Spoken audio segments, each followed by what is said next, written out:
Halo teman-teman, pada kesempatan kali ini saya akan memaparkan atau mempresentasikan tentang materi model keputusan investasi. Ya, sebelum masuk dalam materi, ada baiknya kita mengetahui apa yang dimaksud dengan investasi, apakah investasi itu penting bagi generasi milenial, dan apa manfaat utama berinvestasi. Jadi, investasi adalah aktivitas penanaman modal untuk dapat ditarik di masa depan dengan nilai yang lebih besar. Singkatnya, melalui investasi, seseorang berharap nilai dari suatu aset akan meningkat seiring waktu. Aset investasi dapat berwujud tenaga, waktu, emas, saham, reksadana, dan sebagainya. Tujuan utama investasi untuk generasi milenial yaitu untuk menambah penghasilan. Di lain sisi, sumber penghasilan dari investasi pun tergolong menjanjikan. Karena saat ini cukup banyak investasi yang menawarkan imbal hasil tinggi. Investasi juga lebih menguntungkan jika dibandingkan dengan tabungan biasa. Salah satu manfaat investasi adalah untuk membantu mempersiapkan modal terkait kebutuhan di masa depan seperti kesehatan, pernikahan, pendidikan anak, dan lain-lain, serta memperoleh konsumsi dan keuntungan di masa yang akan datang. Selanjutnya mengenai investasi jangka pendek versus investasi jangka panjang. Yang pertama, investasi jangka pendek. Jenis investasi ini memiliki periode yang cukup pendek dengan hasil return yang dapat dilihat setelah 3-12 bulan. Jenis investasi ini juga sering disebut dengan istilah investasi sementara atau sekedar untuk mengamankan dana yang dimiliki sambil menunggu munculnya peluang investasi lain yang memiliki return relatif lebih optimal. Setidaknya ada dua ciri yang membuat sebuah instrumen investasi bisa disebut sebagai investasi jangka pendek.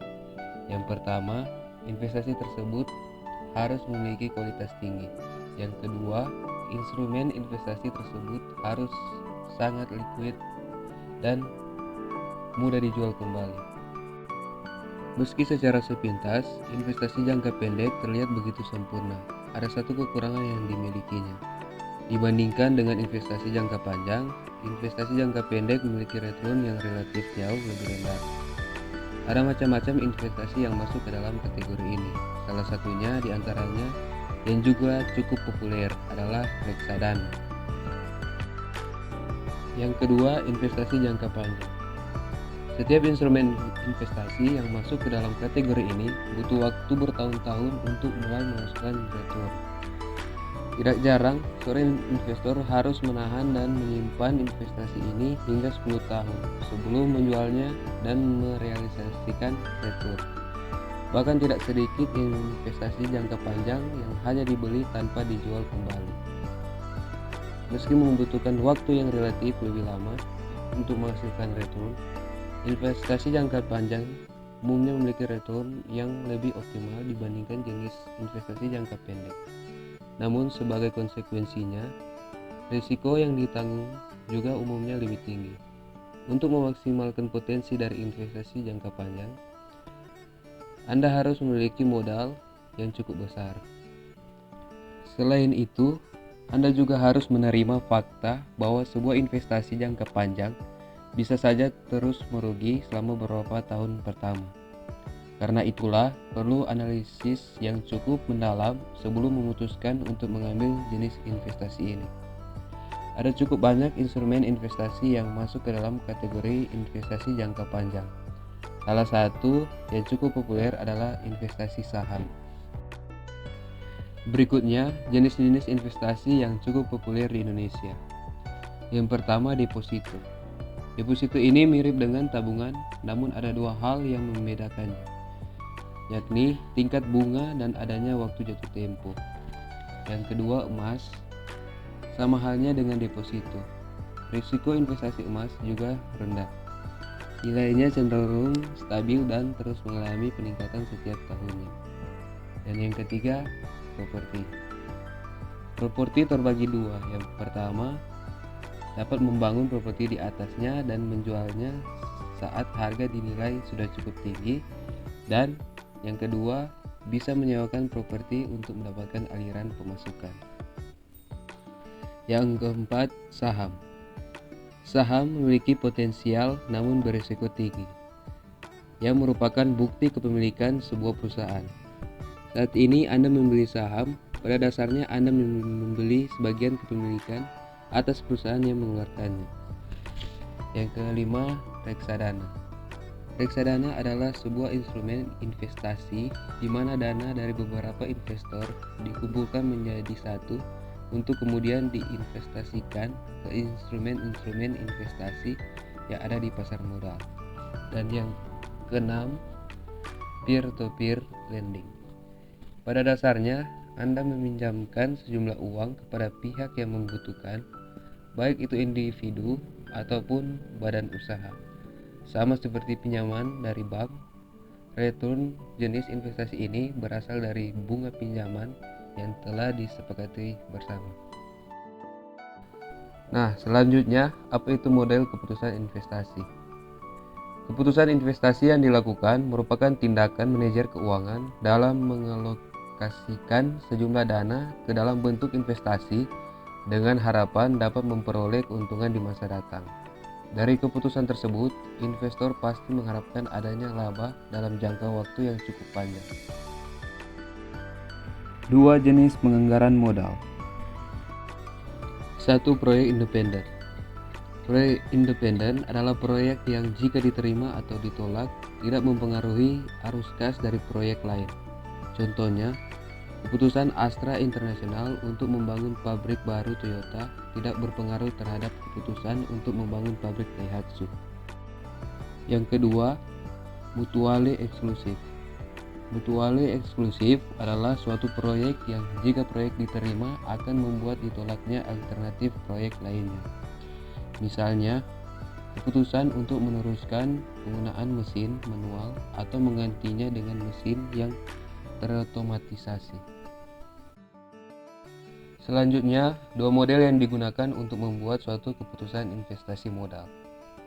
Untuk membuat keputusan investasi, manajer harus memperkirakan jumlah dan waktu munculnya arus kas, nilai risiko investasi, dan mempertimbangkan pengaruh proyek terhadap laba perusahaan. Salah satu hal tersulit adalah memperkirakan arus kas. Keakuratan arus kas akan meningkatkan reliabilitas keputusan investasi. Dalam membuat proyeksi arus kas, manajer harus mengidentifikasikan dan menghitung keuntungan terkait dengan proyek yang diusulkan. Ada dua model yang digunakan untuk suatu keputusan investasi modal, yaitu yang pertama, non-discounting model, mengabaikan nilai waktu uang, dan yang kedua, discounting model, menggunakan nilai waktu uang. Yang pertama, non-discounting model. A. Periode pengembalian atau payback period adalah jangka waktu yang digunakan oleh perusahaan untuk mengembalikan investasi awalnya. Rumus yang digunakan untuk menghitung periode pengembalian adalah periode payback sama dengan investasi awal per arus kas tahunan. Dengan metode ini, perusahaan menetapkan periode pengembalian maksimum untuk semua proyek dan menolak setiap proyek yang melebihi periode pengembalian tersebut. Metode ini pengembalian dapat digunakan sebagai ukuran kasar risiko. Semakin lama periode yang diperlukan proyek yang untuk mengembalikan investasi awalnya, semakin berisiko pula proyek tersebut.